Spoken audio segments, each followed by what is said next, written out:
If you feel like you're doing everything right on YouTube but nothing is working, this is why.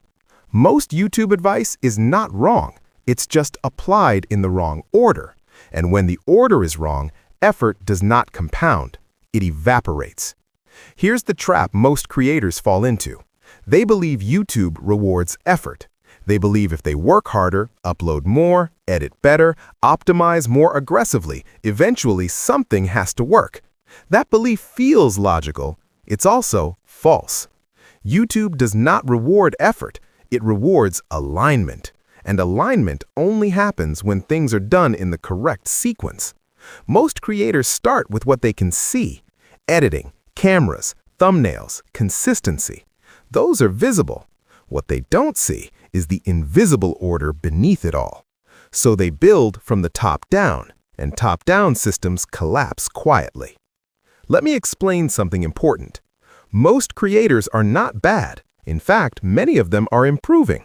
Their videos are better than they were 6 months ago, their thumbnails look cleaner, their pacing is tighter, and yet their views are flat.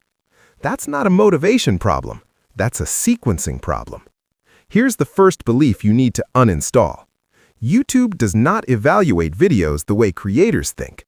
It does not ask, is this creator talented? Did they work hard? Is this high quality? It asks one thing first. Does this solve a problem the viewer already feels? Not a topic, not a niche, a problem. If the problem is unclear, everything downstream fails. Most creators confuse topics with problems. A topic is YouTube growth. A problem is, I'm doing everything right and still not growing. Those are not the same thing. One is informational, the other is emotional. YouTube distributes emotion, not information. This is why advice feels repetitive. Creators keep hearing the same tips because they're solving the wrong layer. They're fixing execution before fixing intent. Let's slow this down. Imagine YouTube as a testing system, not a platform, not a community, a testing system. Every video is a hypothesis, and the first test is brutal. Does the viewer recognize themselves in the first few seconds? If not, the test ends quietly. This is why thumbnails don't save videos. A great thumbnail can get a click, but it cannot manufacture relevance. If the viewer clicks and realizes the problem wasn't theirs, they leave, and YouTube learns. Now here's where most creators get defensive. They say, but my content is good. That may be true, but good content in the wrong order is still invisible. Here is the correct order, and I want you to listen to this slowly, because this is where everything changes. Step 1 is problem clarity. Before you think about ideas, before you think about hooks, before you think about thumbnails, you decide exactly one thing. What problem does the viewer already feel before they see this video? Not after, before. If you cannot answer that in one sentence, you do not have a video. You have footage. Step 2 is viewer state.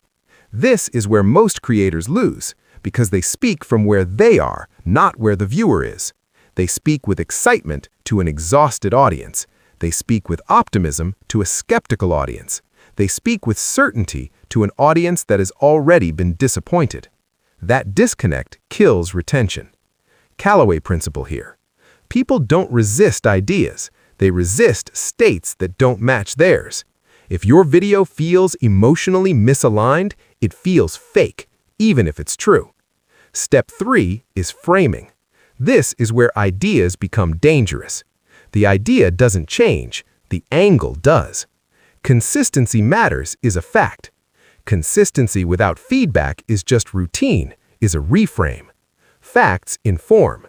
Reframes reposition identity. You want the viewer to feel, I've been thinking about this wrong. Step 4 is packaging. This is where thumbnails finally matter. Packaging is not decoration. It is a promise of relevance. If the promise is vague, the click is weak.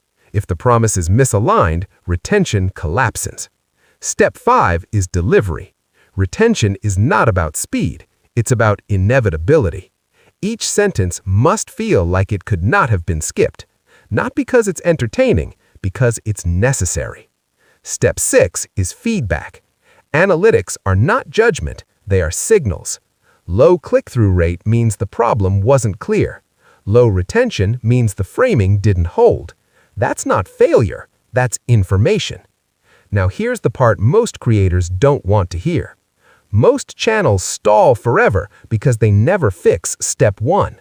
They keep improving step 5. They keep polishing execution. But execution only amplifies what already exists.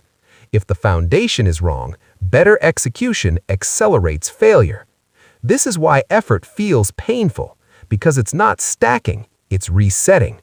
Every video feels like starting over. That is not normal. That is a sequencing issue. When the order is correct, something strange happens. Videos stop failing randomly. Feedback starts making sense. Growth becomes predictable. Not fast, predictable. And predictable growth is the only kind that scales. Let me say this clearly. You do not need more motivation. You do not need more discipline. You do not need more hacks. You need the correct order. Because YouTube is not a motivation game. It is a systems game. Fix the order, and suddenly everything you are already doing starts working.